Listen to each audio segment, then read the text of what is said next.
So back on the Penny again. Got radio hose fitted. Had to cut it and whatnot, but she's on. Once this is all flat, she works. And radiator hose has got a flexi on that one, and it works pretty well for length and everything else. So radiator, pretty well hooked up. I'm waiting on the intercooler before I build the front bit of metal and whatnot. Yeah, clutch done, showed that. Oh, cool. So yeah, draining the fuel because it is rusty in here. Ugh. So he's got any wicked ideas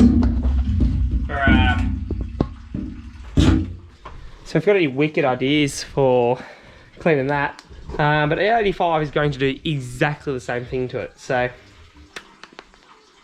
that's cool. Not sure what we'll do about that.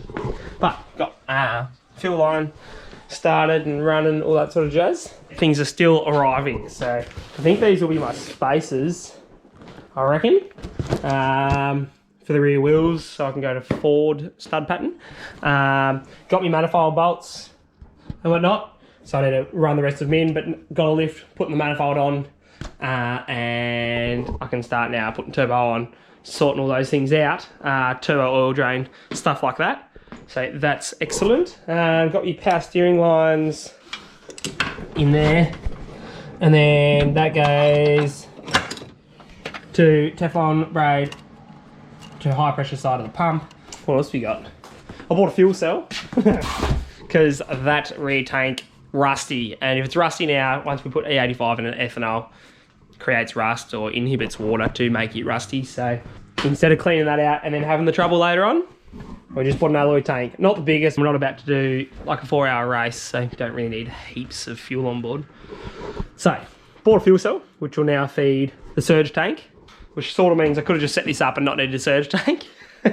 But now we've done it proper. I'm on a belts account, so I'll pop that in. And I've got the belt for that. Those are my bolts with Nord locks. Got me, there's a Ford factory actually, coils. So yeah, running a bit of a show on me bench at the moment. Crap everywhere. But without mess, there's no progress, so bear with me. Must be your little bolt-in adapter things. So they're pretty thick, but we'll see how they go on the guards. We'll pump the guards out. Got all your manifold on, looking the goods. Threaded and put in some studs. Cut these two down because they're a little bit tight on the turbo once it's on there compared to these two. Cut this one and it fell in, didn't it? Fell in the hole. Didn't even think of it. Classic. So I'm not going to pull that apart. So I pulled a spark plug out, trying to blow air in it. Would not move down the pipe. There's like just a little bit of thread. So I've been putting air down, trying to block all this off, tapping it with a hammer. Whatever it was lodged on, it finally let go. And you can see, oh, can you? You probably won't be able to. Oh, down there, yeah, you can. You can just see the tip of it down there. I'll put an arrow to it. So that was an absolute joy. And the precision here, oh, it's on. Oh, we're on.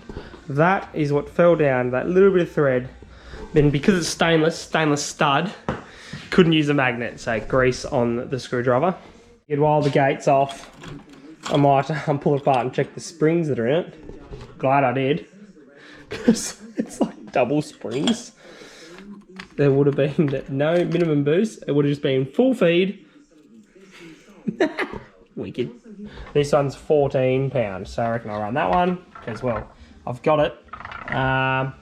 There is a 10 pound option, but I mean, that'll do 20. We might want a bit more than 20, maybe. So I'll run this 14 pound base pressure. It should be. I've got the balancer on, new power bond thing, got the belt on. She's pretty tight, hopefully works. All my fuel lines are done and underneath the car as well. So I just P-clamped them all up there, as you can see, whole way along. Got a filter there as well. I broke another one of these, a die. So yeah, that's from your rack and then it goes into this, and my length is a little bit long. So I just wanted to cut like an extra this length, 20 mil of thread. And I started on this one, and I think I showed you this already, but it seems to just like wind down all the way on and then just cracks and just breaks off. It's like it's not cutting, it sort of just follows the thread, it's not really cutting its way through and just expands the thing and cracks it in half. So I think I'm gonna give up on that, otherwise I need a lathe really. Nothing to film for you, but I'm pumped. I'm telling you, the rack ends, cut them off, got rid of the whole need to rethread them, and I got it right. So got a centre mark, chucked the wheels on, threaded them up, and I mean, I've only given it a wheel line by eye and a tape measure, but I reckon that's pretty good. So I've done them up tight, and that's where it's staying.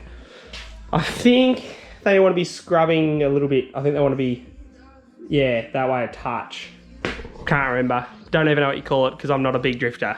I think it wants to be this way a little bit from memory.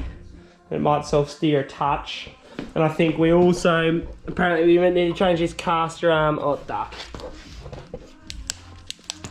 Also, apparently you change, I think that's called your caster arm. And you take a little bit off there, 12 mil I think, to bring the wheel forward. Apparently that helps as well with drifting.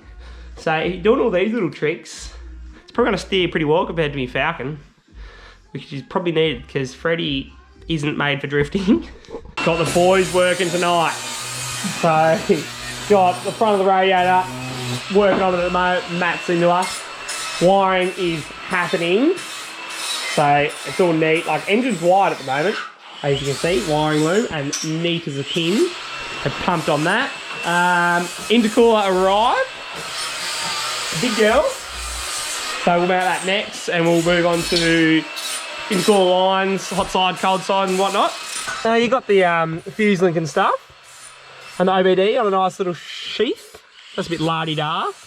And in the process at the moment of bleeding the full handbrake and brake setup. And then I'll need to do the clutch. I'm using this vac thing on the brakes. This side, I wonder if there's something wrong with this caliper, because the other caliper is bleeding up pretty well, and this one not quite working for me. Finished the fuel tank, Sam bolted that down for me, and got the lift pump with filter, and then all my hoses through. This I need to tie them all down and make them all pretty. So I got 2 filters, fuel surge and fuel cell and fuel surge. So it looks the goods. And then yeah, this caliper seems to be working a treat, so not sure what's going on with that yet. But coming together. Still waiting on the actual mount for our pedal actually. So there's the pedal plug. And yeah, got to mount that. And then we're sorted with that. Fit the steering wheel. Give it a wheel alignment. Get on the dyno. Stick it in a wall. Stick it in a wall. Don't even cry about it, and he'll need to put it all back together. No, the cables were stripped. But look at it coming along. Are you happy with your fab mat? Mate. Fab mat? Look at this. Oh, stop it. She fitted. Shout out to Plumbing Set 3.